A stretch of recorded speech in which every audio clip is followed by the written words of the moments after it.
திருவடிகளையும் மனமொழி மெய்களால் வணங்குகின்றேன். இதுவரை யாரெல்லாம் எனக்கு ஜோதிடம் கற்றுக் கொடுத்தார்களோ அனைத்து குருமாருடைய திருவடிகளையும், என்னை இந்த உலகுக்கு அறிமுகப்படுத்திய போற்றுதலுக்கும் வணங்குமை குருநாதர் திண்டுக்கல் சின்ராஜ் ஐயாவுடைய திருவடிகளையும் மனமொழி மெய்களால் வணங்குகின்றேன். சிவாத்து சிற்றம்பலம். ஐயா, ஸ்கிரீன் ஷேர் ஆகுது இல்ல? நான் பேசுறது கிளீனா கேட்கா? ஆகுது ஐயா, கேக்குது. நன்றி.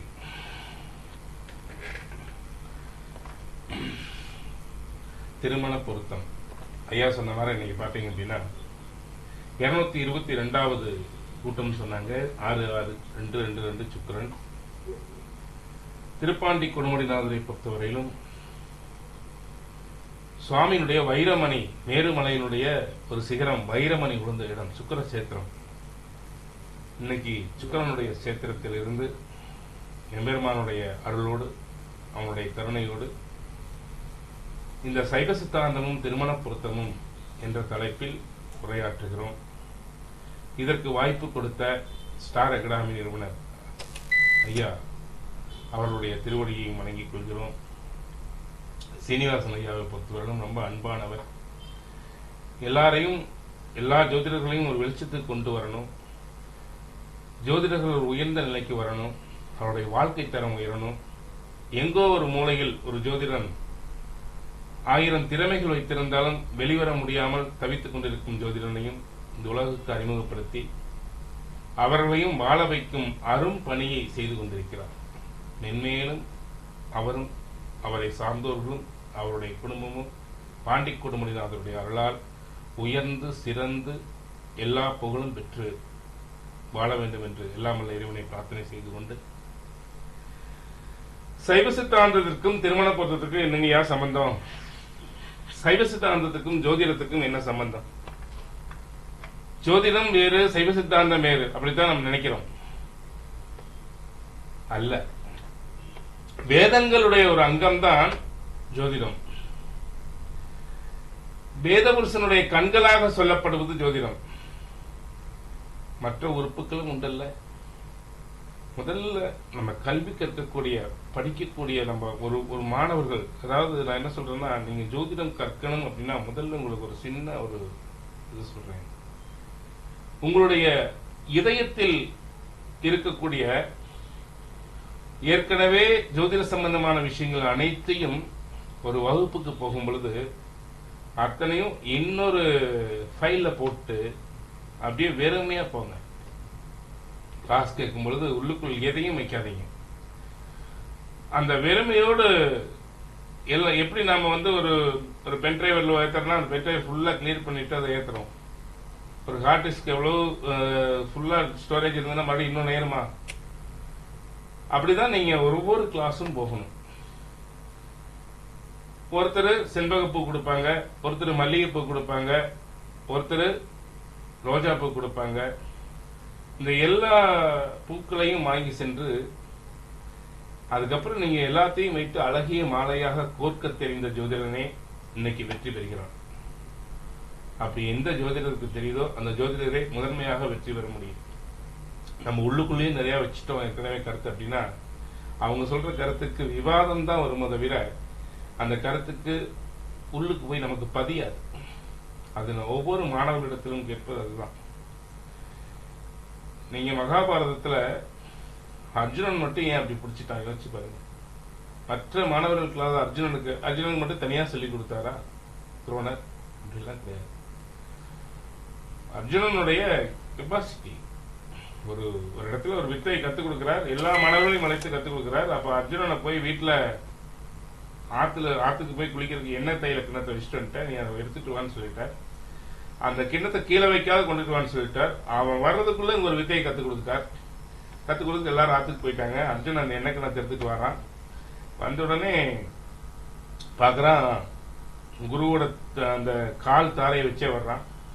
வந்து அந்த கால் தாரை மரத்துக்கடியில போகுது. மரத்துக்கடியில போய் பாக்குறான், ஏதோ கீழே எழுதி இருக்கு, மேல எல்லா இலைகளிலும் ஓட்டை இருக்கு. அது அந்த வித்தையை கத்துக் கொடுத்திருக்காரு. ஒரே பானத்தில் அனைத்து இலைகளிலும் துளை போடக்கூடிய பானம் வித்தை. பார்த்தா அந்த எண்ணெய் கிண்ணத்தை கீழே வைக்க கூடாது. அந்த எண்ணெய் கிண்ணத்தை கீழே வைக்காம அம்பு எடுத்து அந்த மந்திரத்தை படிச்சு அந்த பானத்தை போட்டா அதே மாதிரி எல்லா துறையிலும் விழுந்தது. எல்லா துறையிலும் விழுந்தது. அப்போ மீண்டும் துரோணர் எல்லாத்தையும் குளிச்சுட்டு கூட்டிட்டு வர வந்து பார்த்தா எல்லா இலைகளிலும் 2 ஓட்டை இருக்கு. அர்ஜுனா நீ தான் பண்ணியான்னு கேட்டோடனே ஆமா சாமின்னு சொன்னான். அப்போ மீண்டும் துரியோதனை கூப்பிட்டு நான் சொல்லிக் கொடுத்த வித்தைய நீ சொல்லு பார்க்கலாம், நீ பண்ணு பார்க்கலாம் சொன்ன துரியோதனை மேலே கீழே பார்த்தான். இப்ப அர்ஜுனனுக்கு மட்டும் அந்த கெப்பாசிட்டி எப்படி வந்தது அப்படின்னா, ஆசிரியரிடத்தில் கற்கும் பொழுது உள்வாங்கக்கூடிய திறன், மனதை ஒருநிலைப்படுத்தக்கூடிய திறன், அப்படி ஒரு திறன் இருக்கும் பொழுதுதான் மாணவர்கள் எதையும் கற்க முடியும். இதுதான் கல்வி கற்கக்கூடிய மாணவனுடைய நிலை. அதை நீங்க எல்லாரும் புரிஞ்சுக்கணும். இப்போ இந்த திருமண பொருத்தம் உள்ளுக்கு போறதுக்கு முன்னாடி மூல நூல்களை கொண்டுதான், மூல நூல்கள் எல்லாம் இன்னைக்கு ஒண்ணு இல்ல, மூல நூல்கள்ல எதுவுமே இல்ல, இப்படி பேசவே கூடாது. மூல நூல்கள் நமக்கு கிடைத்த பொக்கிஷம். ஆகம பிரமாணங்கள்ல மூல நூல் ஆகம பிரமாணம். அந்த நாம சித்தாந்த ரீதியா திருமண பொருத்தம், சித்தாந்த ஜோதிடம் எழுதலாம், வேற இன்னும் ஒவ்வொருத்தரும் ஒவ்வொரு தலைப்பு எழுதலாம். ஆனால் எதை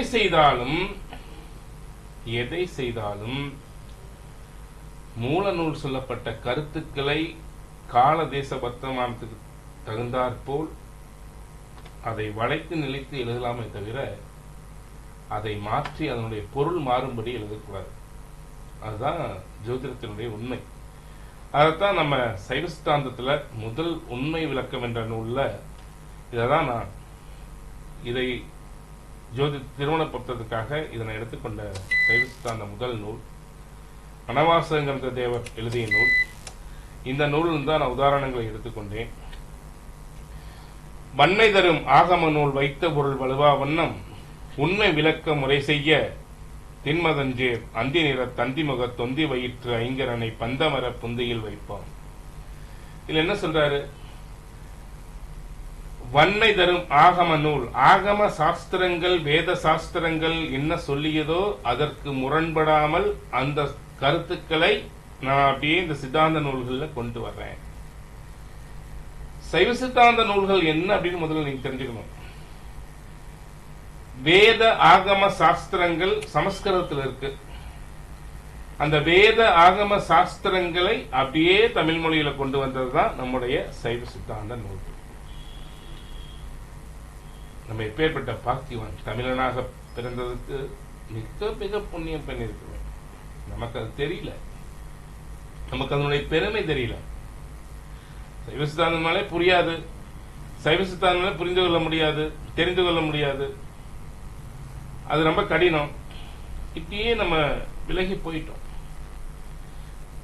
திருமண பொருத்தம் ஒரு ஆணையும் பெண்ணையும் சேர்த்து வைக்கின்ற அழகிய அமைப்பு.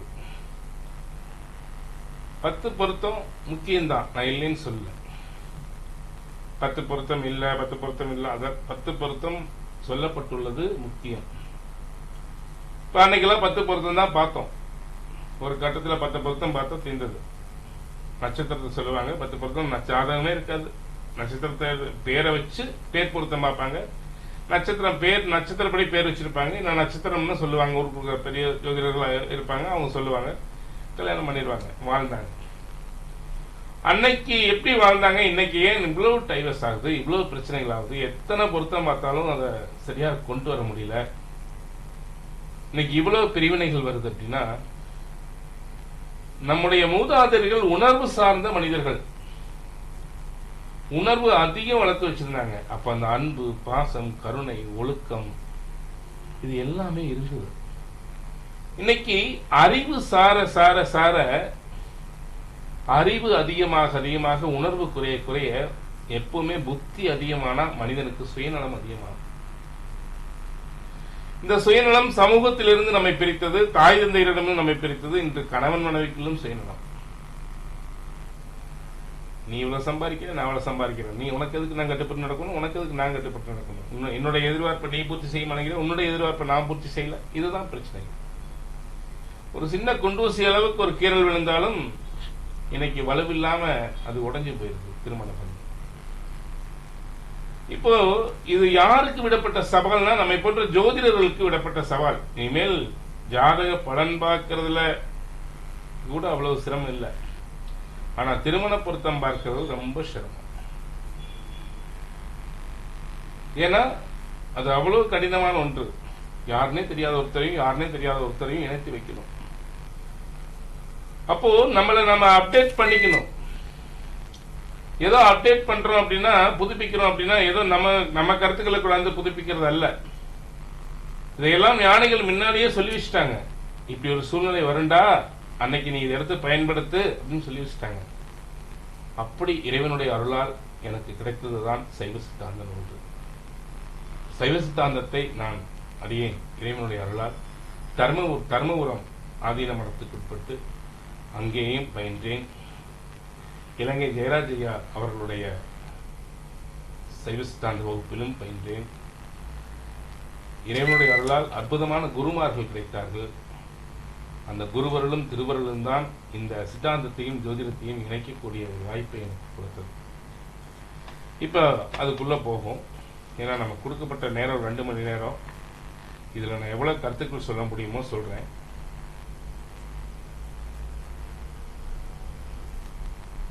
ஜோதிடம் அப்படிங்கிறது இப்பவும் சொல்றேன், ஏதோ மனப்பாடம் பண்ணி ஒப்பிக்கக்கூடிய கதை அல்ல. ஜோதிடம் அப்படிங்கிறது நம்ம இது உணர்ந்து உள்வாங்கக்கூடிய விஷயம். அதாவது நம்முடைய கல்வி, ஜோதிட கல்வியை பொறுத்தவரை எல்லா கல்வியும் அப்படித்தான் இருக்கணும். ஜோதிட கல்வியை பொறுத்தவரை நமக்குள்ள போய் நமக்குள்ள இருக்கக்கூடிய அறிவை, மெஞ்ஞான அறிவை தூண்டி இழுத்துட்டு வரணும். அப்பதான் ஜோதிடத்தில் நாம் ஜெயிக்க முடியும். மிகப்பெரிய ஞானிகள், மகான்கள் இந்த ஜோதிட சாஸ்திரங்களை உருவாக்கியுள்ளார்கள். வேதங்கள்ல வேத சாஸ்திரத்தின் கண்களாக போற்றப்பட்டது இந்த ஜோதிடம். வடமொழியில் வேதம் என்றால் வினைச்சொல் என்ற இதழ் என்று பொருள், அதாவது வினைச்சொல் என்று பொருள். வேதம் அப்படிங்கிறதே இறைவனுடைய மூச்சுக்காற்று, சுவாமியினுடைய மூச்சுக்காற்று. ரிக், யஜூர், சாம, அதர்வண 4 வேதங்களாக வியாச முனிவர் தொகுத்து வைத்தார். ஏன் அப்படின்னா இந்த கலியுகத்துல வேதங்களும் அழிந்துவிடும் அப்படிங்கறதா இருக்கு. அதை எளிமையாக்கி ரிக், யஜூர், சாம, அதர்வண 4 வேதங்களாக வியாச முனிவர் தொகுத்து வைத்தார். கடைசியில் வேதங்களையும் மறந்துடுவாங்க அப்படிங்கறக்காகத்தான் வேதங்கள் இதிகாசங்கள் பிறந்தன. மாபெரும் இதிகாசமான ராமாயணம், மகாபாரதம் போன்ற புராணங்களை, இதிகாசங்களை உருவாக்கி வைத்தார். வேதங்கள் சொல்லக்கூடிய கருத்துக்களை நம்ம இப்ப அதையும் படிக்கிறது இல்லை, அந்த அளவுக்கு கீழே போயிட்டோம். புரியுதுங்களா? அப்போ அந்த வேதங்களை கொடுத்த வேதவியாசருடைய திருவடியை வணங்கி ஜோதிடம் அப்படிங்கிற ஒரு மிகப்பெரிய ஞானம், ஏன்னா இது ஜோதி திடம், அதாவது இருள் எங்கெல்லாம் சூழ்கிறதோ, யாருடைய வாழ்க்கையில் சூழ்கிறதோ அங்கே திடமான ஒளியை கொடுக்கின்ற, எங்கதான் போவோன்னு திக்கு தெரியாத நிற்கின்ற இந்த ஆன்மாக்களுக்கு ஒரு தெளிவை காட்டுகின்ற மிகப்பெரிய ஒரு ஜோதிதான் இந்த ஜோதிடம். அதை நாம் பயன்படுத்துவோருடைய கையிலும் இருக்கு, அதை நாம் கற்கின்ற நிலையிலும் இருக்கு, அதில் வெற்றி பெறுவதற்கு. இதுக்கு மேல உள்ள கிளாஸ்ல போயிடுவோம், ஏன்னா டைம் கம்மியா இருக்கு. வேத அங்கங்கள் பார்த்தீங்கன்னா 6 வகைப்படும். சீசா, வியாக்கரணம், சந்தஸ், நிருத்தம், ஜோதிடம், கற்பம். ஜோதிடம் வானசாஸ்திரங்கள் இருந்த ஜோதிடங்கள் இருக்கு. அதே மாதிரி உலகில் நம்ம மனிதர்களுக்கு சொல்லக்கூடிய ஜோதிடமும் இருக்கு. இந்த ஜோதிடத்துல ஜோதிடம் அல்லது வானசாஸ்திரம் 5வது வேதங்கமாக சொல்லப்படுகின்றது. வேதங்களில் கண்களாக போற்றப்படுகின்றது. ஜோதிடத்தை நயனம் என்று அழைப்பதும் உண்டு. அதற்கு கண் என்றுதான் பொருள். ஏன் கண் என்று சொல்கிறார்கள் என்றால், வாழ்க்கையில் ஒரு இக்கட்டான சூழ்நிலைகள் போகும் பொழுது நமக்கு இன்ன திக்கில இன்னதுல போய் இன்னதுல நம்ம தீர்வு காண்போம் என்பது நமக்கு தெரியாது. அப்போ இறைவனால் அருளப்பட்ட இந்த ஜோதிடம் நமக்கு ஒன்று கண் போன்று இருந்து நம்மை காப்பாற்றுகின்றது. அப்படிப்பட்ட ஜோதிடத்தை வணங்கி, ஏன்னா எது மேலேயும் முதல்ல உங்களுக்கு ஒரு காதல் வரணும். அப்பதான் நம்ம அந்த ஜோதிடத்தை உள்வாங்க முடியும். அந்த ஜோதிட சாஸ்திர நூல்களையும் வணங்கி, நமக்கு சித்தாந்த நூல்கள் அப்படின்னு பாத்தீங்க அப்படின்னா, சித்தாந்த நூல்கள் மொத்தம் 14 நூல்கள். அந்த 14 நூல்களையும் நமக்கு கொடுத்தவர்கள் மெய்கண்டார், அருளந்தி சிவம், மறைஞான சம்பந்தர், உமாபதி சிவம். இவர்களுடைய திருவடிகளையும் வணங்கி இவர்களுடைய சீடர்களாக இருந்துதான் மணவாசகம் கடந்த தேவரெல்லாம் உண்மை விளக்க நூலை செய்தார். அவருடைய திருவடியையும் வணங்கி உள்ளுக்கே வகுப்புக்குள்ள போவோம்.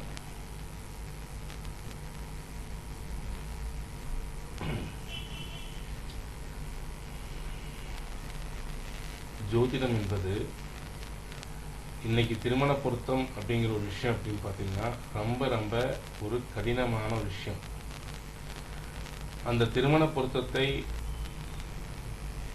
நம்ம எதால உருவாக்கப்பட்டுள்ளோம்? ஒவ்வொரு மனிதரும் ஒவ்வொரு விதம், ஒவ்வொரு மனிதரும் ஒவ்வொரு விதம், ஒவ்வொரு மனிதரும் ஒரு மனிதரை போல ஒரு மனிதர் இல்லை. இந்த உலகமே முக்குணங்களால் உருவாக்கப்பட்டது. இந்த உலகமே முக்குணங்களால் உருவாக்கப்பட்டது. சாத்வீகம், தாமசம், ராஜசம். காலை பொழுது சாத்வீகம், மதிய பொழுது ராஜசம், இரவு பொழுது தாமசம். அதுல சாத்வீகத்துல தாமசம், சாத்வீகத்துல ராஜசம், சாத்வீகத்துல சாத்வீகம், இப்படி பல வகுதியா தெரியுது. இந்த முக்குணங்கள் தான் கிரகங்களுக்குள்ளே இருக்கு. முக்குணங்கள் தான் 12 ராசிகளிலும் இருக்கு. இந்த முக்குணங்கள் தான் மனிதனுக்குள்ள எல்லாத்துக்குள்ளே இருக்கு. பஞ்சபூத தத்துவமும் இதுக்குள்ளதான் இருக்கு. நம்ம எல்லாருமே முகமாறுதலில் இருந்து குணமாறுதலில் இருந்து ஒவ்வொருவரும் ஒவ்வொரு விதமாக வேறுபட்டு இருக்கிறோம். இந்த வேறுபாடுகள் எதனால் அப்படின்னா பஞ்சபூத கலவையினால்தான். அதே போல முக்குணங்களுடைய கலப்பினுடைய விகிதாச்சாரத்தினால்தான். இப்படி ஒவ்வொருவரும் மாறுபட்டு இருக்கின்ற நாம் நம்மில் இருவரை இணைக்க வேண்டும் என்றால் ஒத்த குணமுடைய, ஒத்த தன்மையுடைய, ஒத்த எதிர்காலத்தை நோக்கி செல்கின்ற தன்மையுடைய ஒரு ஆணையும் பெண்ணையும் நாம் சேர்க்க வேண்டும். இதுல இன்னைக்கு ரொம்ப ரொம்ப ரொம்ப ரொம்ப ஸ்கேன் பண்ணி ஒரே மாதிரி இருக்கிறவங்கள சேர்க்கணும். அப்ப இதுக்கு வழிகாட்டியாக ஜோதிடத்தில் இடம் இருக்கின்றதா என்றால் ஜோதிடத்தை சார்ந்த நூல்களில் தான் இருக்கின்றன. முதல்ல நம்ம எப்படி உருவாக்கப்பட்டுள்ளோம், நம்முடைய உருவாக்கம் என்ன, நாம் எப்படி தயாரிக்கப்பட்டுள்ளோம். ஒரு வண்டியில் ஒரு ஸ்பேர் பார்ட்ஸ் போயிடுச்சு அப்படின்னா அந்த வண்டி தயாரித்த கம்பெனிக்கு தான் தெரியும் இதுக்கு இதுதான் பொருந்து அப்படிங்கிறது. அந்த இன்ஜினியருக்கு தான் தெரியும் அதனுடைய தன்மை என்ன அப்படிங்கிறது. அப்போ இந்த ஆன்மாக்கள் பிறக்கும் பொழுது இந்த மனித பிறவி எப்படி கிடைத்தது, இந்த பிறவியினுடைய உருவாக்கம் என்ன அப்படிங்கறத நாம தெரிஞ்சுட்டா மட்டும்தான் ஜோதிடத்தில் நாம் திருமண பொருத்தத்தை எளிமையா பார்க்க முடியும். சார் அப்படி என்ன சார் அவங்க சொல்லியிருப்பாங்க, அப்படி என்ன சார் அதுல இருக்கும், அதை சொல்லி என்ன சார் அதுல இதாக போகுது அப்படிங்கறத நீங்க நினைக்கலாம். அப்படி அல்ல. நம்முடைய அறிவு அப்படிங்கிறது 3 நிலையில் இருக்கு. ஒன்று கேவல அறிவு, ஒன்று சகல அறிவு, ஒன்று சுத்த அறிவு. இதை பத்தி நான் பின்னாடி சொல்றேன். இந்த சுத்த அறிவு நிலையிலிருந்து நமக்கு வழங்கப்பட்டதுதான் ஞானிகள் கொடுத்த ஆகம பிரமாணம். புரியுதுங்களா? அப்போ அந்த ஆகம பிரமாணங்களை வைத்துக் கொண்டு நாம் ஜோதிடத்தை பார்க்கணும்.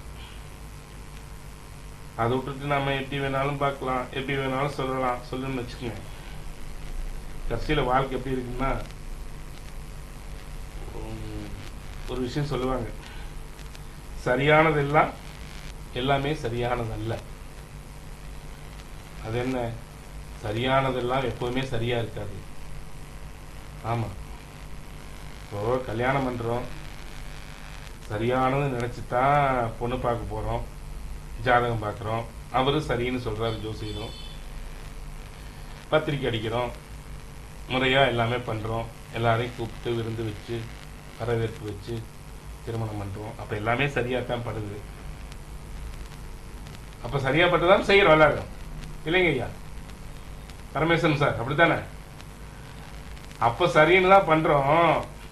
10 வருஷத்துக்கு அப்புறம் கேட்டு பாருங்க, சொல்லுவான், தப்பு பண்ணிட்டியா, பெரிய தப்பு பண்ணிட்டியா. என்னையா தப்பு பண்ணா, கல்யாணம் பண்ண மாதிரியா, அதுதான்யா பெரிய தப்பு. புரியுதுங்களா? இப்ப அப்ப சரின்னு வர்றது இப்ப சரியானதா இல்லையா? ஏன் இந்த மாதிரி குழப்பம் வருது? அப்ப திருமணம் என்பது ஒரு எல்லார் வாழ்க்கையும் எதிர்பாவகம் வாங்க. லக்னத்துக்கு 7ஆம் பாவகம் எதிர்பாவகம். எப்பவுமே வாழ்க்கை எதிராக இருக்கும், எப்பவுமே போராட்டமா தான் இருக்கும். அப்படி இல்ல. வள்ளுவ பெருந்தகை அதை சொல்லல. நம்முடைய தமிழர்களுடைய மரபை இல்லறம், இல்லறம் தான் முக்திக்கு பெரும் ஆதாரம். இல்லறத்தை ஒருவன் பூர்த்தி செய்த பிறகுதான் துறவரத்துக்குள் போக முடியும். இதை நான் சொல்லல, அறத்துப்பால்ல வள்ளுவர் சொல்ற. அப்போ இப்பேற்பட்ட இல்லறம் இன்று எப்படி சிதைந்து கிடக்கிறது? இப்ப கல்யாணம் என்பதும் வாழ்க்கை என்பதும் கடினமான ஒன்றா அப்படின்னா இல்ல. அதை ஞானிகள் சுட்டிக்காட்டியுள்ளார்கள். அதுக்குள்ள போகும். இந்த வேதங்கள் யாரால வழங்கப்பட்டது அப்படிங்கிறது மட்டும் ஒன்று தெரிஞ்சுக்குங்க. சிவபெருமானே வேத ஆகமங்களை அருளி செய்தார் என்பது சைவ சமயத்தின் கொள்கை. அதை அருளி செய்தது சதாசிவமூர்த்தி நிலையில் இருந்தே ஆகும். சதாசிவ வடிவம் என்பது 5 முகங்களும் 10 கைகளும் கிழக்கு முதலிய 4 திசைகளையும் நோக்கிய 4 முகங்கள். அவற்றின் நடுவே வானத்தை நோக்கியதாக ஒரு முகம் இருக்கும். மேல் நோக்கிய உச்சி முகம் ஈசானம் எனப்படும். கிழக்கு நோக்கிய முகம் தற்புருடம் எனப்படும். தெற்கு நோக்கிய முகம் அகோரம் எனப்படும். வடக்கு நோக்கிய முகம் வாமதேவம் எனப்படும். மேற்கு நோக்கிய முகம் சத்யோஜாதம் எனப்படும். சுவாமி இந்த 5 முகத்தால் தான் வேத சாஸ்திரங்களை அருள்கிறார். அதை ஞானிகளும் மகரிஷிகளும் வாங்கி நமக்கு அதை கொடுத்திருக்காங்க. அவங்களுக்குலாம் நம்ம எவ்வளவு நன்றி கடன் பட்டிருக்கிறோம் பாருங்க. அதனால்தான் இந்த வேள்வி செய்வது. வேள்வி செய்யும் பொழுது முனிவர் கடனை நாம் பூர்த்தி செய்கின்றோம், தேவர் கடனை பூர்த்தி செய்கின்றோம். எப்பேற்பட்ட எந்த பிரதிபலனும் எதிர்பாராமல், எதையும் எதிர்பாராமல் இந்த வேத ஆகம சாஸ்திரங்களை நமக்கு கொடுத்துள்ளார்கள். அவர்களுடைய திருவடியை மீண்டும் ஒரு முறை வணங்கிக் கொள்வோம். இப்ப நான் பிரமாணங்களை சொன்னல்லவா சார், நம்மளா பார்த்து உருவாக்கிருக்கோம். அதை மூல நூல்களுக்கும் என்ன சார் வித்தியாசம் அப்படின்னா ஒண்ணு புரிஞ்சுக்கணும். ஒரு விஷயத்தை இதுதான் சரி என்று நிர்ணயம் செய்வதற்கு 4 வகை பிரமாணங்கள் உண்டு. ஒன்று காட்சி பிரமாணம், 2வது அனுமான பிரமாணம், 3 ஆகம பிரமாணம், 4வது யோக பிரமாணம். இதுல ஆகம பிரமாணம் யோக பிரமாணம் 2 ஒண்ணுதான். காட்சி பிரமாணம் என்றால் கண்ணால் ஒன்றை பார்க்கிறோம். கண்ணால் ஒன்றை பார்த்த உடனே இதுதான் முடிவுக்கு வரும். ஒருத்தன் கத்தியால குத்தி ரோட்ல கிடக்குறான், நமக்கு போறோம், போய் பார்க்கிறோம், ஒருத்தன் அந்த கத்தியில கையை வச்சுட்டு இருக்கிறான். நம்ம உடனே என்ன வரோம், இவன் தான் கொலை செய்திருப்பான்னு முடிவு செய்யறோம். இதுதான் காட்சி பிரமாணம். ஆனால் இந்த காட்சி பிரமாணம் சரியானதா? பெரும்பாலும் காட்சி பிரமாணங்கள் தவறு. காட்சி பிரமாணங்கள் ஏன் தவறு என்றால் அந்த இடத்துல ஒரு அனுமானம் செய்ய வேண்டும். காட்சி பிரமாணத்தை விட அனுமான பிரமாணம் உயர்ந்தது. சரி, கைய வச்சிருக்கான், குத்துனுமே பதட்டம் இல்லாம, எந்த ஒரு முகத்தில் விகாரமும் இல்லாம இப்படி கோந்துருப்பானா? அவன் கத்தியை எடுக்க போயிருக்கான் அவனை காப்பாத்துறதுக்கு. நம்ம அவனை குத்துணும்னு நினைக்கக்கூடாது. அப்ப அந்த இடத்துல ஒரு அனுமானம் வேண்டும். புகை இருக்கின்றதுன்னா நெருப்பு இருக்குதுன்னு நினைச்சுக்கணும். இதுதான் அனுமானம். ஒன்றை வைத்து ஒன்றை ஊர்ஜினம் செய்வது, இது அனுமான பிரமாணம். இந்த காட்சி பிரமாணம் அனுமான பிரமாணம். காட்சி பிரமாணம் என்றால் கண்களால், நம்முடைய கண்களால் ஒன்றை பார்க்கின்றோம். பார்த்த உடனே அது சித்தத்துக்கு போகிறது, மனதுக்கு போகிறது.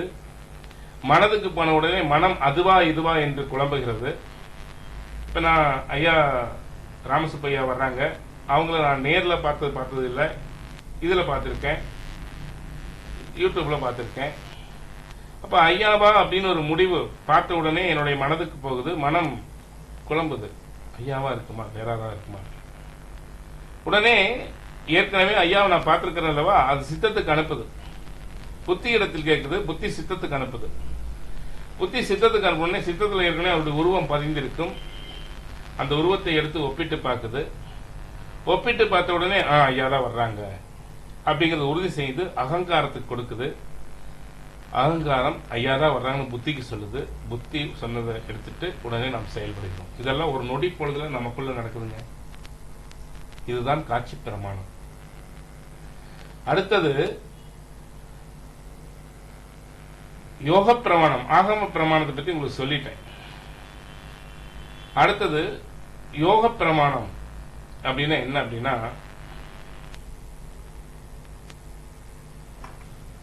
இந்த பிரபஞ்சங்கள் முழுவதும் இறைவன் நிறைந்திருக்கின்றான். இறைவன் அங்கங்கு இல்லாதபடி எங்கும் நிறைந்திருக்கின்றான். நம்முடைய ஞானிகள் மகான்கள் என்ன செய்தாங்க அப்படின்னா, இறைவனோடு அவங்களும் இரண்டர கலந்து இருந்தார்கள். இருகுமறை பரமசுகம் நீயும், அதாவது திருப்புகழ சொல்லுவார், நீயும் நானுமாய் ஏகபோகமாய் இருகுமறை பரமசுகம் அதனை அருள் இடைமருதில் ஏகநாயகா லோகநாயகா என்று முருகப்பெருமானை நம்முடைய அருணகிரிநாத பெருமான் சொல்லுவார். இறைவனோடு கலந்து நின்றார்கள். இறைவன் அந்த சராச்சரங்களோடு கலந்து நிற்கின்றான். இறைவனோடு கலந்து நின்றதால் அவங்களே ஒரு இறைத்தன்மை அடைச்சிட்டாங்க. அவங்க இறைவன் எல்லா உயிர்களோடும் எல்லா உலக அந்த சராச்சரங்களோடும் கலந்திருக்கிறான். அப்போ அவங்களுக்கு நம்ம இப்ப உயிர் உடம்புல இருக்குது. இந்த உயிர் உடம்புல நின்று இந்த கண் மூலம் பார்க்குதுன்னா எனக்கு கண்ணுக்கு முன்னாடி எவ்வளவு தெரியுதோ அவ்வளவு மட்டும் தான் பார்க்க முடியும். ஆனால் அந்த உயிர் நம்முடைய உயிர் இறைவனோடு கலந்து நிற்கும் பொழுது இறைவன் எல்லா அண்ட சராச்சரங்களையும் கலந்து நிற்கின்றான். அப்ப அவனோடு கலந்து நிற்கும் பொழுது நமக்கு அண்ட சராச்சரங்களுடைய இயக்கம் அனைத்தும் தெரியும். விமானத்தில் போகின்றவனுக்கு கீழே இருக்கிற எல்லாம் தெரியும். நமக்கு நம் கண் முன்னாடி இருக்கிறது மட்டும்தான் தெரியும். அப்ப அண்ட சராச்சரங்கள் அனைத்தும் தெரியும். அண்ட சராச்சரங்கள் அனைத்தையும் இறைவனோடு கலந்து பார்க்கின்ற ஒருவன் அதை அப்படியே எடுத்து வடிவில் கொண்டு வந்தான் நமக்காக. அவன் காண்பது யோக பிரமாணம். ஒரு துளி தப்பு இருக்காது. நம் கண்ணுக்கு ஒன்று தெரியாமல் இருக்கும், ஆனால் அவனுக்கு எல்லாம் தெரியும். இறைவன் அனைத்தையும் உணர்ந்தவன், பேரறிவாளன். நமக்கெல்லாம் சிற்றறிவு, இறைவன் பேரறிவு. அவனோடு கலந்து நின்றதால் இறைவன் அவர்கள் இருந்து இறைவன், அதனால சொல்வார் இறைவன், அதாவது நம்முடைய நபிகள் நாயகத்துக்கு எழுத படிக்கவே தெரியாது. அல்லாஹ் உள்ளுக்கு கோர்றாரு. வந்த உடனே குரான் அப்படியே கொட்டுது. அப்போ அது என்ன அர்த்தம்? இறைவன் சொல்ல மனிதன் எழுதுகிறான். இந்த இதுல பாத்தீங்க அப்படின்னா, சினிமாவில் பாத்தீங்க அப்படின்னா அருமையா எம்ஜிஆர் பாடுவார். பாட்டு அப்படியே அருமையா இருக்கும். எம்ஜிஆருடைய குரல் அவ்வளவு பாடல் இன்னும் குரல் இருக்காதுன்னு பார்த்தோம்னா, எம்ஜிஆர் வாயசைப்பாரு, பின்னாடி இருந்து டி.எம். சௌந்தரராஜன் பாடுவார். இதே மாதிரிதாங்க மகான்கள் எழுதிய அனைத்தும் இறைவனால் அருளப்பட்டது. இறைவன் உள்ளிருந்து சொல்ல மகான்கள் எழுதியது. இதுதான் உண்மை. அப்படிப்பட்டதுதான் ஆகம பிரமாணம். அந்த ஆகம பிரமாணம் தான் சைவ சித்தாந்த நூல்கள். முதல்ல படைப்பினுடைய ரகசியத்தை பற்றி புரிஞ்சுக்கணும். நம்ம எல்லாம் எப்படிப்பட்ட உயிர் அப்படின்னு பார்த்தீங்கன்னா, இந்த உலகிலே தோற்றமில்லாத பொருட்கள், அதாவது யாராலும் தோற்றுவிக்கப்படாத பொருள், யாராலும் உருவாக்கப்படாத பொருள் அப்படின்னு ஒண்ணு இருக்கு. அப்படின்னா ஒன்னு இறைவன். அவன் யாராலும் உருவாக்கப்பட்டவன் கிடையாது. அவன் யாராலும் தோற்றுவிக்கப்பட்டவன் கிடையாது. இன்னொன்னு உயிராகிய ஆன்மா. நம்மை இறைவன் தோற்றுவிக்கவில்லை அப்படிங்கறத நீங்க புரிஞ்சுக்கணும். இறைவன் இந்த உடம்பையும் உயிரையும் சேர்த்தார வளைஞ்சு, அதாவது வண்டியும் மாட்டையும் பூட்டினார். எப்ப அவுத்துடுவார்னு அவருக்கு தான் தெரியும். புரியுதுங்களா? அப்போ இந்த உயிர் கொஞ்சம் கஷ்டமா இருக்கு. சித்தாந்தம் அப்படியே தூங்கிடாதீங்க. சித்தாந்தம் அப்படிங்கிறது கொஞ்சம் கஷ்டம் தான். ரொம்ப இதா இருக்குன்னு நினைச்சுக்காதீங்க. ஹார்டா தான் இருக்கும். இத உள்வாங்கிட்டீங்கன்னா ஜோதிடம் ஈஸி. இத உள்வாங்கிட்டீங்கன்னா ஜோதிடம் ரொம்ப ஈஸி. உயிர் அப்படிங்கிறது யாராலையும் தோற்றுவிக்கப்படவில்லை. இந்த ஆன்மா, நம்ம எல்லாம் இருக்கிறோமே, நம்முடைய ஆன்மா யாராலும் தோற்றுவிக்கப்படவில்லை. அதுபோல மலம், மலம் அப்படின்னா வினை, இது யாராலும் தோற்றுவிக்கப்படவில்லை. உயிரை உடம்போடு சேர்த்ததுதான் இறைவனுடைய படைப்பு. அறம் பாவம் என்னும் அருங்கயிற்றால் கட்டி புறந்தோல் போர்த்தெங்கும் புழு அழுக்கு மூடி. மணிவாசக பெருமான் சிவபுராணத்திலே சொல்கிறார். மணிவாசக பெருமான் சிவபுராணத்திலே சொல்கிறார். அப்போ நம்ம யாராலும் தோற்றுவிக்கப்படாதவர்கள், இறைவனும் அப்படித்தான். இப்ப தோற்றம் இல்லாதது நாம.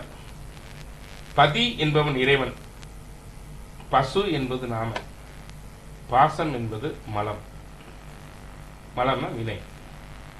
அப்போ பதி அப்படின்னா இறைவன் தலைவன், அவன் தான் தலைவன். நம்ம ஏன் பசுன்னு சொல்றோம்? பசு கட்டப்பட்டு இருக்கும், பசு கயிற்றால் கட்டப்பட்டு இருக்கும். இப்ப பசு நாம. மலம் அப்படிங்கிறது வினை. இறைவன் பேரறிவு உயிர் பொருள், நாம் சிற்றறிவு உயிர். அந்த சிற்றறிவு இறைவன் கொடுத்ததுதான். இன்னைக்கு அதனால நான் அதை கண்டுபிடிச்சிட்டேன், நான் இதை கண்டுபிடிச்சிட்டேன், நான் யாரு தெரியுமா அப்படிங்கிறோம்.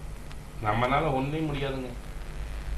கொஞ்சம் இறைவன் கொடுத்தது சிற்றறிவு, அதை வச்சுதான் நம்ம பெரிய ஆள் சொல்றோம். எல்லாம் அவன் செயல், நடப்பது அனைத்தும் அவன் செயல். இந்த வினை அப்படிங்கிறது ஜடப்பொருள், உயிரற்ற பொருள். இறைவன் ஒருவன் தான்.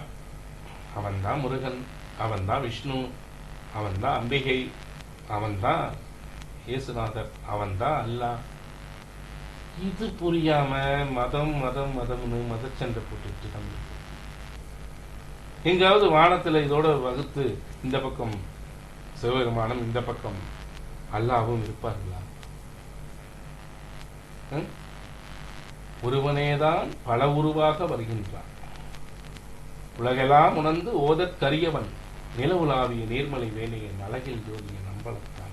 சுவாமி இறங்கி வரான். எதுக்காக வரானா, உயிர்களுடைய பக்குவ நிலைக்கேற்ப இறைவன் இறங்கி இறங்கி இறங்கி இறங்கி வருகிறான். அவன் கருணையினால் இறங்கி வருகிறான். அதை அம்பாள் கூட்டிட்டு வர்றா கீழே. இதுதான் உண்மை. அந்த ஒருவன் இறைவன். உயிர்கள் எண்ணிக்கையற்றது, அடங்காத உயிர்கள், எண்ணிக்கையில் அடங்காத உயிர்கள். இந்த பாசம் என்கின்ற மலம் ஆணவம் கண்மம் மாயை, மும்மலங்கள் ஆச்சுங்களா? ஆணவம் கண்மம் மாயை மும்மலங்கள். இறைவன் பாருங்க, ஒருவனேதான் ஒரு நாமம் ஓர் உருவம் இல்லாதவன், 1000 திருநாமங்கள் பாடி தெல்லையனம் கற்றேன்னு சொல்றார். சாமிக்கு ஒரு நாமம் கிடையாது, சுரூப நிலை. அது தடத்த நிலையில அப்படியே இறங்கி வர, ஒவ்வொரு ரூபமா இறங்கி வர. இறங்கி வந்து பாத்தீங்கன்னா சிவபெருமானே மொத்தம் 12 சிவபெருமான் இருக்காங்களாம். அப்படி ஒவ்வொரு நிலையும் இறங்கி வரார். விஷ்ணுவா வரார், அம்பாளா வரார், கணபதியா வரார், முருகனா வரார், பிரம்மாவா வரார், இயேசுவா வரார், அல்லாவா வரார். எதுக்கு? நம்மை பக்குவப்படுத்துவதற்கு. நாம் அது தெரியாம இம்மதம் தெரியுது, உம்மதம் தெரியுது. பின்னே அருளாளர்கள் இந்த வார்த்தை ஏன் ஜோதிடத்துக்கு சம்பந்தம் இல்லைன்னு சொல்லி அருளாளர்கள் ஏன் வந்து தன் தெய்வத்தை உயர்த்தி சொல்லி ஒரு பாடல்ல வந்து தன் தெய்வத்தை, எல்லாருக்கும் அவரோட காதலி உயர்ந்ததுதான். அப்ப காதலியை உயர்த்தி தான் பாடுவாங்க. அது பிறரை தாழ்த்துவதற்காக இல்ல, தன் காதலி தனக்கு உயர்ந்தவர், தன் தாய் தனக்கு உயர்ந்தவர். அதனாலதான் இந்த பதி என்று சொல்லக்கூடிய இறைவன், இந்த உயிர் நம்ம எப்படிப்பட்டவங்க அப்படின்னா, வினையால் கட்டப்பட்டிருக்கிறோம், பாசத்தால் கட்டப்பட்டுள்ளோம், அறம் பாவம் என்னும் அருங்கயிற்றால் கட்டப்பட்டுள்ளோம். நம்முடைய முதல் நிலையில் நம்ம எப்படி இருந்தோம் அப்படின்னா, ஆணவ மலத்துல போய் சிக்கி இந்த உயிர் யாருக்கு வரணும்? சிற்றுயிரான நாம் பேருயிரான இறைவன் தான் வரணும். உயிர் பொருளான இறைவனைத்தான் சாடணும். நாம் என்ன பண்ணிட்டோம்? உயிர் பொருளான இறைவனை சாடாமல் மலத்தை போய் சார்ந்தோம். உயிரினுடைய இயல்பு எப்பவுமே கெட்டதைத்தான் சாரும். அது உயிரின் இயல்பு என்று சொல்கிறார். அந்த ஆணவத்துக்குள்ள போனோடனே பேர் இருட்டு போய் சிக்கிக்கிட்டோம். இறைவன் கருணையாளன் அல்லவா? அந்த கருணையாளன் என்ன செய்தான் என்றால், நம்மை அவனுடைய அருட்கரத்தால் சிற்றறிவு என்ற ஒரு அறிவை கொடுத்து, இப்படி வந்து சிக்கிக்கிட்டமே இருந்து தப்பனுங்கிற உணர்வை கொடுத்தான். அப்போ நமக்கு ஒரு நெளிவு ஏற்பட்டது. அதை நான் மறுபடியும் சொல்றேன், இந்த ஒரு நிலை தெரிஞ்சுக்கங்க. சித்தாந்தத்துல நம்ம எல்லாம் நமக்குள்ள கர்மா இருக்குன்னு சொல்றோம். நம்ம மலத்தால் கட்டப்பட்டுள்ளோம், கர்மா இருக்குன்னு சொல்றோம். அதை வியாபகம், வியாபியம், வியாபி என்று சொல்வார்கள். அப்ப நான் சொன்னேங்களா, இறைவன் எல்லா பக்கமும் வியாபித்து இருக்கின்றான் என்று. அந்த இறைவன் எப்படி வியாபித்திருக்கான அது கடல் ஆகாயத்தை சொல்வார்கள். இந்த கடல் உலகம் முழுவதும் பரவி இருக்கு. அதுக்கு இடையில அதுக்குள்ளதான் பூமி, நம்ம நிலப்பகுதி இருக்கு. இந்த கடலை சுத்தி ஆகாயம் இருக்கு. இந்த ஆகாயத்துக்குள்ளதான் கடல் இருக்கு. இறைவன் நமக்குள் தான் இருக்கான். அவன் நம்ம விட்டு தெரியல, நம்மோடு தான் இருக்கான், வியாபித்திருக்கான். ஆச்சுங்களா? வியாபகமா இருக்கான். அதுக்குள்ளதான் கடல் வியாபி இருக்கு, வியாபியமா இருக்கு. இந்த கடலுக்குள்ள உப்பு இருக்கு. ஆனா நம்ம எல்லாம் முக்தி அடையும் போது என்ன ஆகிறோம்? இந்த கடல் நீர் ஆவியாகி போகுது இல்லைங்களா? சூரியனுடைய வெப்பத்தால் ஆவியாகி போகும்போது உப்பு போகுதா? உப்பு இங்கே தங்கியிருது, நீர் மட்டும்தான் போகுது. அதுபோல நம்ம முக்தி நிலைக்குள்ள போகும் பொழுது நம்முடைய இந்த வினை பகுதி இருக்கல்லவா, அது இங்கே தங்கிரும். புனித ஆத்மா மட்டும்தான் இறைவனோடு சேரும். அதுக்கு தான் இந்த வியாபகம், வியாபியம், வியாபி என்று சொல்வார்கள். இதை நீங்க தெரிஞ்சு வச்சுக்கணும். அடுத்தது நம்ம இதுக்குள்ள போகும். நம்மலாம் இப்படித்தான் இருந்தோம் ஆணவ மலத்துல. சாக்கு மூட்டையில கட்டினா ஒருத்தனை பிடிச்சி சாக்கு மூட்டையில கட்டி போட்டுன்னு வச்சுக்கோங்க, கை காலெல்லாம் கட்டி இருட்டு இருக்கிற போட்டா எப்படி இருக்கும்? ஒன்னும் தெரியாது அல்லவா? அதே போலதான் நம்மளாம் இருந்தோம். இறைவன் என்ன செய்தான்? அவனுடைய அருளால் நமக்கு சிற்றறிவை கொடுத்தான். அந்த சிற்றறிவு தாங்க நாம ஜாதகத்தில் இன்னைக்கு குருன்னு சொல்றோம் அல்லவா? குரு அப்படின்னா யாருன்னு கேட்டா நமக்கு கொடுக்கக்கூடிய சிற்றறிவு. இது சித்தாந்தத்தில் இப்படித்தான் அடியேன் எனக்கு இறைவன் உணர்த்தியதை நான் எழுதியிருக்கேன். குரு அப்படின்னா சிற்றறிவு, இறைவனுடைய திருவருள். அதனாலதான் குரு பார்த்தால் கோடி விமர்சனம். அது என்ன லக்னமா இருக்கட்டும், குரு பார்வை என்பது கட்டாயம் ஒரு நன்மையை செய்யாமல் போகாது. ஏன் அப்படின்றால் இறைவனுடைய கருணை, கருணை ஒளி. அதனாலதான் அவனுக்கு 2 இடத்தை கொடுத்திருக்கிறோம் காலச்சக்கரத்துல. ஒன்னு 9ஆம் பாவகம், பாக்கியம். பாக்கியம் என்றால் அந்த இடம் வேலை செஞ்சாதான் அவன் வாழவே முடியும். இன்னது இந்த நேரத்தில் அவனுக்கு கிடைக்கணும்னா பாக்கியஸ்தான் அருள் செய்யணும். காலம், நியதி, கலை, வித்தை, அராகம் என்ற 5 தத்துவங்களை உள்ளடக்கியது நம்முடைய பாக்கியஸ்தானம். காலம் என்றால் என்ன? இன்ன காலத்தில், நியதி இன்ன நியமனப்படி, இன்ன காலத்தில் இன்ன நியமனப்படி, காலம், நியதி, கலை. கலை என்றால் நம்ம தூக்கத்தில் இருந்த ஆன்மாவை, இதுதான் தூக்கத்தில் இருக்கு, இந்த மூட்டைகளை கட்டி தூக்கத்தில் இருக்கு, தூக்கத்தில் இருக்கிற ஆத்மாவை கலைத்து விடுதல். டே பக்கத்தில் ஒரு 2 ஏக்கரா விலைக்கு வருது, வாங்கி போடுறான். யார் சொல்றான்? இறைவன் தான் சொல்றானா? அவன் தான் அருள் புரியுறானா? அந்த கலை தத்துவம், கலைத்து விடுதல். வித்தை, அறிவை கொடுக்கிறான். அராகம், அதுக்குண்டான செயலை கொடுக்கிறான். அனைத்தும் இறைவன் தான் கொடுக்கிறான் அப்படிங்கிறத இந்த குரு தான். அதனாலதான் குருவுக்கு அவ்வளவு ஜாதகத்தில் உயர்வு. குருவுக்கு அவ்வளவு ஜாதகத்தில் உயர்வு. இறைவன் என்ன செய்கிறான்? களைச்சு விட்டுட்டான். களைச்சு விட்டதுக்கு அப்புறம் 36 கருவிகளை நம்ம உடம்புல கொடுக்கிறான். 36 கருவிகளை நம்ம உடம்புல கொடுக்கிறான். இந்த 36 கருவிகளும் 36 தத்துவங்களாக சொல்லப்படுகிறது. அதாவது தனு, இந்த உயிர் வாழ்றதுக்கு ஒரு இடம் வேணும், அது புவனம். அதே மாதிரி கரணம், கருவிகள் 36 கருவிகள். இன்பம், துன்பம், இந்த 2 போகம்தான். இன்பமும் போகம்தான், துன்பமும் போகம்தான். இந்த தனு, கரண, புவன போகத்தை இறைவன் கொடுத்தான்.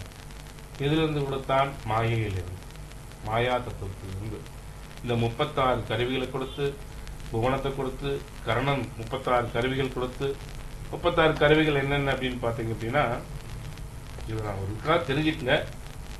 ஏன்னா சித்தாந்தத்துக்குள்ளே அதிகம் போனா தூங்கிடுவீங்க. புரியுதுங்களா? பொறுமையா படிக்க வேண்டிய விஷயம் இது. அதாவது மனம், புத்தி, சித்தம், அகங்காரம் சொல்லக்கூடிய 4 அந்த கரணங்கள். இது மிக முக்கியம். மனம், புத்தி, சித்தம், அகங்காரம் என்று சொல்லக்கூடிய 4 அந்த கரணங்கள். அதுதான் மிக முக்கியம். நம்ம செயல்படுவதற்குண்டான ஆதாரம், செயல்படுவதற்குண்டான ஆதாரம் ஆச்சுங்களா? அதுக்கு அடுத்தது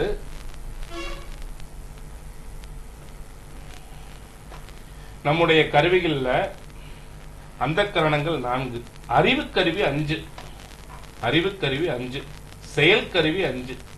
செயல் கருவி 5, செயல் அனுபவ கருவி 5, அறிவு அனுபவ கருவி 5. அறிவு அனுபவ கருவி 5, செயல் அனுபவ கருவி 5, இது 5. அடுத்தது ஆன்மா 1, வாயுக்கள் 10, அந்த கரணம் சொல்லக்கூடிய மனம் புத்தி சித்தம் அகங்காரம் 4, மொத்தம் 35. அது உயிரோட 36. அது என்ன சார் அறிவு கருவி செயற்கருவி அப்படின்னு கேட்டீங்கன்னா, செவி மெய் கண் வாய் மூக்கு, இது அறிவு கருவி. இதனால் ஏற்படக்கூடிய அனுபவங்கள் 5. நம்முடைய காது, மெய் தோல் உடம்பு, கண்ணு, வாயு, மூக்கு, இது அறிவு கருவி. இதனால் தான் இதுக்கே அறிவு கருவின்னு வேறு வந்ததுன்னா இதனால் தான் நம்ம ஒரு ஞானத்தை அடைய முடியும். புரியுதுங்களா? அப்போ அறிவு கருவி 5. அதுக்கு அடுத்தது கொஞ்சம் கூர்ந்து கவனிங்க.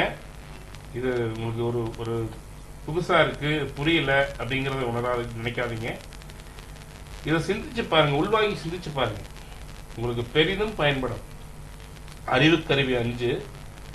அதுபோல செயல்கருவி 5. என்ன செயல்கருவி? கை, நம்ம கை செயல்கருவி, கால் செயல்கருவி, வாய் செயல்கருவி, கருவாய் எருவாய். கேட்டல், உணர்தல், பார்த்தல், ருசித்தல், நுகர்தல், இது ஞானேந்திரியம். ஞானேந்திரியம் அறிவு கருவி. ஒன்னும் குழந்தைக்கு வேண்டாம், அந்த சொற்களை கண்டு குழந்தைக்கு வேண்டாம். ஞானேந்திரியம் அப்படின்னா அறிவு கருவி. அடுத்தது கர்மேந்திரியம் செயல்கருவி. கையில் இங்க இருக்கிற இதை எடுக்கணும், ரிமோட் எடுக்கணும். நான் எப்படி எடுப்பேன்? இந்த கை மூலத்தை எடுக்க முடியும். அடுத்தது பதித்தல், நான் அங்க போய் தண்ணி கோப்பை எடுக்கணும், நான் நடந்து போய் தான் எடுக்க முடியும். கால். வாய், நான் சாப்பிடணும், என்ன பண்ணணும்? அப்ப வாய் இருந்தால் தான் சாப்பிட முடியும். அடுத்தது கருவாய். கருவாய்னு என்ன? நம்ம சந்ததை விருத்தி பண்ணணும், அப்ப அதுக்கு ஒரு உறுப்பு வேணும், அது கருவாய். அடுத்தது கழித்தல், நம்ம சாப்பிடுறோம், சாப்பிட்டது மலஞ்சலமா வெளியே வரணும், அதுக்கு ஒரு உறுப்பு வேணும், இதுதான் எருவாய். இந்த 5ஆல் ஏற்படக்கூடிய அனுபவங்கள் 5, 5, 10. வாயுக்கள் 10. வாயுக்கள் 10. நம்ம உடம்பு எப்படி எல்லாம் இயங்குது? கேஸ் சிஸ்டத்தால் இயங்குது. 10 விதமான வாயுக்களும் நவகிரகங்களுடைய பொறுப்பு இருக்குங்க. இதெல்லாம் நம்ம எடுத்து படிச்சு இதனுடைய காரகத்துவத்தை நினைச்சு நம்ம வைத்திய சாஸ்திரத்தில் கொண்டு போயிருந்தோம்னா இன்னைக்கு நம்ம நம்பர் 1 இருக்கலாம். அந்த காலத்தில் ஜோதிடன் தான் வைத்தியனாக இருந்தான். ஜோதிடன் தான் வைத்தியனாக இருந்தான். இன்னைக்கு எல்லாமே போச்சு. இதை தெரிஞ்சுக்காதனால நமக்கு எதுவுமே தெரியல. ஆச்சுங்களா? 10 விதமான வாயுக்கள் தான் நம்ம உடம்பு இயங்குது. அதுக்கு பிராண சரீரம் என்று பெயர். திருமண பொருத்தத்துல இந்த 5 சரீரத்தையும் 5 சரீரத்தோடு இணைப்பதுதான் திருமண பொருத்தம். நமக்கு வைத்தியம், நானும் ஒரு கண்டாட்டு போனேங்க. இந்த சிஸ்டத்தையே பார்த்துட்டு இருக்கிறோமா, கண்ணு மயமயன்னு இருக்குன்ட்டு கண்டாட்டு போனேன். நல்லா பாக்குறாருன்னு சொன்னாங்க. சரி நல்லா தான் பாப்பாருன்ட்டு போனேன். போனோடனே என்னாச்சு, என்ன சார் பண்ணதுன்னாரு. சார் சிஸ்டத்தையே பார்த்துட்டு இருக்கிறேன், கண்ணெல்லாம் மயமயன் இருக்கு, எழுத்தெல்லாம் தெரிய மாட்டேங்குது சார் அப்படின்னு. சரி நல்ல இடத்துக்கு வந்திருக்கீங்க, நல்ல வேலை சார், எங்கிட்ட வந்தீங்க, வேற எங்காவது போயிருந்தீங்க, போச்சு கண்ணு, ஆப்ரேஷன் அது பண்ணி கண்ணை தொலைச்சிருப்பான், நல்ல வேலை எங்கிட்ட வந்தீங்க அப்படின்னு. பரவாயில்ல, நாமளும் நல்ல டாக்டர் வந்திருக்கோம் சார், நீங்க நான் மருந்துலயே சரிப்படுத்திடுறேன் சார் அப்படின்னாரு. சரி இருங்க மருந்து ஊத்துற அப்படின்ட்டு மருந்து கொண்டு வந்து ஊத்துனாரு. ஊத்திட்டு கேட்டாரு, சார் மருந்து எப்படி இருக்கு சார் அப்படின்னு. மருந்து ஊத்துனே இப்ப நல்லா இருக்கான்னு கேட்டாரு. மருந்து நல்லா புளிக்குதுங்க சார் அப்படின்னு. மருந்து புளிக்குதா? ஆமா சார், மருந்து நீங்க கண்ணில் ஊத்துறதுக்கு பதிலாக வாயில் தான் சார் ஊத்துறீங்க. அவருக்கே கண்ணை விட்டு, அவருக்கே கண்ணை விட்டு. சண்முக சுந்தர சார் அவருக்கே கண்ணை விட்டு, அவர் தூங்கிட்டாரு போல. சண்முக சுந்தர சார் அவருக்கே கண்ணை விட்டு. புரியுதுங்களா? அப்புறம் அப்படிப்பட்ட டாக்டருக்கு போனா என்ன ஆகிறது? மருத்துவம் அப்படி போயிட்டு இருக்கு, எதை எங்க அறுப்பான தெரியாம போயிட்டு இருக்கு. அப்ப நம்முடைய இதெல்லாம் ஏன் வந்தது? நம்முடைய சைவ நூல்கள் சாஸ்திர இதெல்லாம் ஆன்மீக நூல் என்று ஒதுக்கிட்டோம். ஆனா அதை படிச்சதுனால நாம தான் பெரியார். புரியுதுங்களா? இப்போ இந்த 36 கருவிகளை உற்பத்தி பண்ணிட்டார் இறைவன். இந்த 36 கருவிகளை ரெடி பண்ணிட்டு, இந்த 36 கருவிகளை வந்து பாத்தீங்கன்னா நம்ம அதாவது பிரகிருதி மாயை அப்படிங்கிற மாயில இருந்துதான் தோன்றியது. அந்த பிரகிருதி மாயில அறிவுக்கருவி 5 சாத்வீக அகங்காரம், செயல்கருவி 5 தாமச அதாவது ராஜச அகங்காரம். இது சாத்வீக அகங்காரம் என்ன? மென்மையான செவ்வாய். அகங்காரத்துக்குரிய கிரகமே செவ்வாய் தாங்க. நான் இதை செய்வேன், நான் இதை முடிப்பேன், நான் இதை அடைவேன், என்னால் இது முடியும், இது எல்லாமே செவ்வாய் தான். ஜோதிடத்தில் செவ்வாய் தான். அகங்கார தத்துவத்துக்குரிய கிரகம் செவ்வாய் தான். அப்ப நான் இதை செய்வேன், நான் இதை முடிப்பேன், நான் இதை நுகர்வேன் அப்படிங்கிறது அகங்காரம். இதுல சாத்வீக அகங்காரத்துக்கு செவ்வாய் தான் காரணம். ராஜச அகங்காரத்துக்கும் செவ்வாய் தான் காரணம். அடுத்தது தாமச அகங்காரத்துக்கும் செவ்வாய் தான் காரணம். தாமச அகங்காரத்தில் இருந்துதான் தன்மாத்திரைகளான ஓசை, ஊறு, ஒளி, சுவை, நாற்றம் தோன்றியது. அதாவது பஞ்சபூதங்கள் தோன்றியது. ஆகாயம், காற்று, நீர், நெருப்பு, நிலம். இதுதானுங்க நம்ம உடம்பு தோன்றியது. இதிலிருந்துதான் நம்முடைய உடல்நிலை தோன்றியது. இது நிலத்தின் கூறுகளாக எலும்பு, தசை, மயிர், தோல், நரம்பு. அப்புவின் கூறுவாக சிறுநீர், ரத்தம், சுலோத்தமம், வியர்வை, சுக்கிலம் அல்லது சோனிதம். தேய்வின் கூறு அக்னியின் கூறுவாக இருதயத்தில் வெப்பம், பசித்தி, கண்ணில் வெப்பம், உடம்பில் வெப்பம், கபால வெப்பம். வாயுவின் கூறுவாக உதானன், பிராணன், அபானன். 10 வாய்கள் சொன்னல்லவா? சமானன், ஞானன், நாகன், கூர்மன், கிருதன், தேவதத்தன், தனஞ்சயன் என்னும் 10 வாயுக்கள். ஆகாயத்தின் கூறுவாக அத்தி, அலம்புடைன்னு சொல்லக்கூடிய இதெல்லாம் தோன்றியது. கர்மேந்திரியம், ஞானேந்திரியம் எல்லாமே தோன்றியது. இந்த தாமச அகங்காரத்திலிருந்து தான் நாம் தோன்றினோம். நம்முடைய உடல், இந்த கண்ணால் பார்க்கக்கூடிய ஸ்தூல உடல் தோன்றியது. அதனால்தான் இன்னைக்கு ஒரு மருத்துவர் ஆகணும்னு வச்சுக்கோங்க. ஒரு ஜாதகர் மருத்துவர் ஆகணும். அந்த மருத்துவர் ஆகணும் அப்படின்னா அவருக்கு என்ன கிரகம் நல்லா இருக்கணும்? 10ஆம் இடத்தோடு செவ்வாய் தொடர்பு பெற்று இருக்கணும். நீங்க எத்தனை மருத்துவ ஜாதகம் எடுத்து பார்த்துக்கங்க, 10ஆம் இடத்தை செவ்வாய் பார்க்கணும், இல்ல 10ஆம் அதிபதியோடு செவ்வாய் சேரணும். ஏனால் நாம் எல்லாம் எதிலிருந்து தோன்றினோம்? அகங்கார கூறு, ரத்தத்தினால் தோன்றினோம். தாயினுடைய கட்டுப்பையில் சிறு ரத்த கட்டியாக போய் சேர்ந்திருந்தோம். அந்த ரத்த கட்டி வளர்ந்து வளர்ந்து வளர்ந்துதான் நம்ம இந்த உடம்பு கிடைச்சது. இப்ப ரத்தத்துக்கு அதிபதி யாரு? செவ்வாய். அப்ப அந்த எதிலிருந்து தோன்றினோமோ அதுதான் மருத்துவத்தினுடைய மூலக்கூறு. இப்ப யாருக்கு செவ்வாய்? சூரியன், செவ்வாய் ரெண்டுமே மருத்துவ கிரகம் சொல்லுவாங்க. ஆனால் செவ்வாய் தான் முழுக்க. செவ்வாய் 4, 10ஓடு யாருக்கு தொடர்பு இருக்கோ, 10ஆம் அதிபதியோடு தொடர்பு இருக்கோ, அவங்க தான் மருத்துவத்தை கட்டாயம் உயர்நிலைக்கு வர முடியும். மருத்துவத்துக்குள்ளே போக முடியும். நீங்க மருத்துவ ஜாதகம் எத்தனை ஜாதகத்தை எடுத்து நாளைக்கு செக் பண்ணி பாருங்க, கரெக்டா வரும். புரியுதுங்களா? இப்ப இதுக்குள்ள வந்தாச்சு. நம்ம எல்லாம் செவ்வாயிலிருந்து தோன்றினோம். இதுக்குள்ள வந்தாச்சு. அடுத்தது உள்ளுக்குள்ள போவோம். இங்க பாருங்க, இறைவன் 36 கருவி உருவாக்கியாச்சு. 36 கருவிகளையும் உருவாக்கி விட்டு என்ன செய்யறான்? 36 கருவிகளையும் கொடுத்துட்டான். 36 கருவிகளையும் கொடுத்துட்டு ஃபர்ஸ்ட் நம்முடைய கர்ம வினை இருக்கணும் அல்லவா? இதுல நம்முடைய கண்மம் மலத்திலிருந்து 3ஆ பிரிச்சான். சஞ்சிதம், பிராப்தம், ஆகாமியம். சஞ்சிதம் என்பது ஈட்டிய வினைகள், பிராப்தம் என்பது நுகர் வினைகள், ஆகாமி என்பது ஈட்டும் வினைகள். சஞ்சிதம் என்பது முற்பிறவி. சஞ்சிதம் என்பது முற்பிறவி. சஞ்சிதம் என்பது முற்பிறவி. பிராப்தம் என்பது இப்பிறவி, நுகரும் வினை.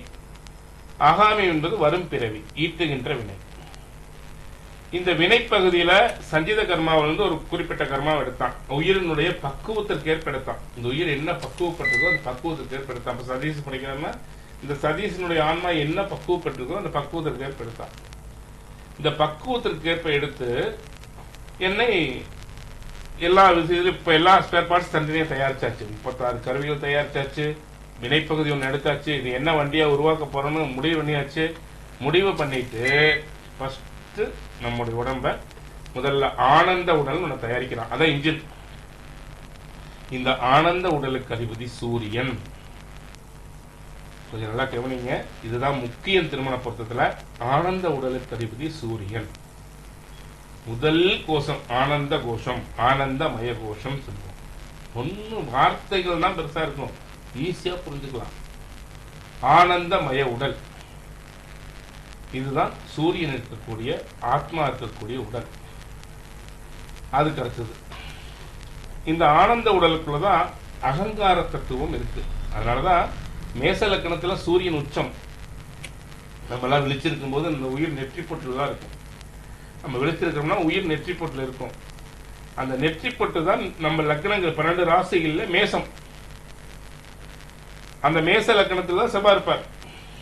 அந்த மேச லக்கணத்துல செவ்வாய் என்பது அகங்காரம், சூரியன் என்பது ஆத்மா. அப்போ செவ்வாய் எதுக்கு அப்படின்னா செவ்வாயை பற்றி தான் உயிர் எழுந்து நிற்கும், ஆத்மா எழுந்து நிற்கும். அதுதான் அந்த மேச லக்கணம். அகங்கார தத்துவத்தை அதுக்குள்ள வச்சார். அதுக்கு அடுத்தது விஞ்ஞான உடல் அப்படிங்கிற ஒரு உடலை கொடுத்தார். இந்த விஞ்ஞான உடல் தாங்க குரு. இந்த ஆனந்த உடலுக்கு மேல ஒரு ஒரு சின்ன வளைவு, அதுதான் விஞ்ஞான உடல்.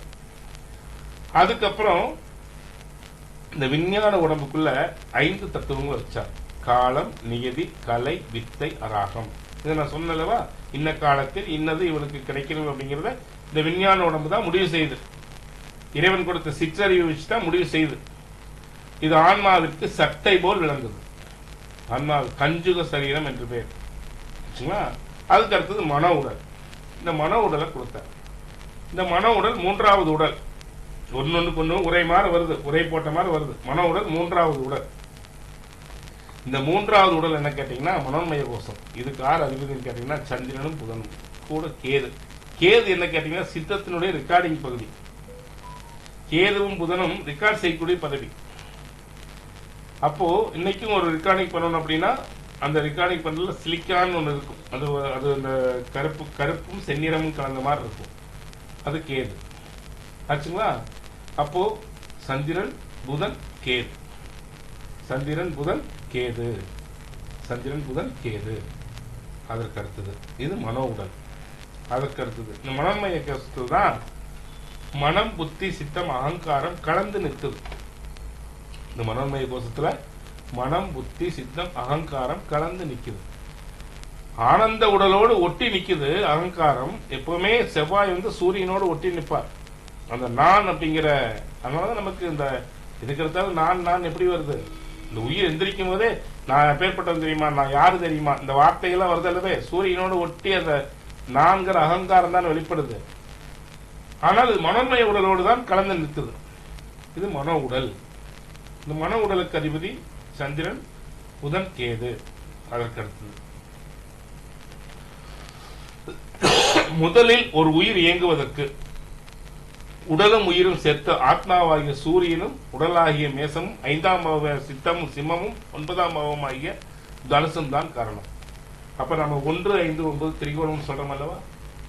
முதல்ல ஒரு உயிர் இயங்கணும்னா 1, 5, 9 தேவை. நல்லா இருக்கணும்.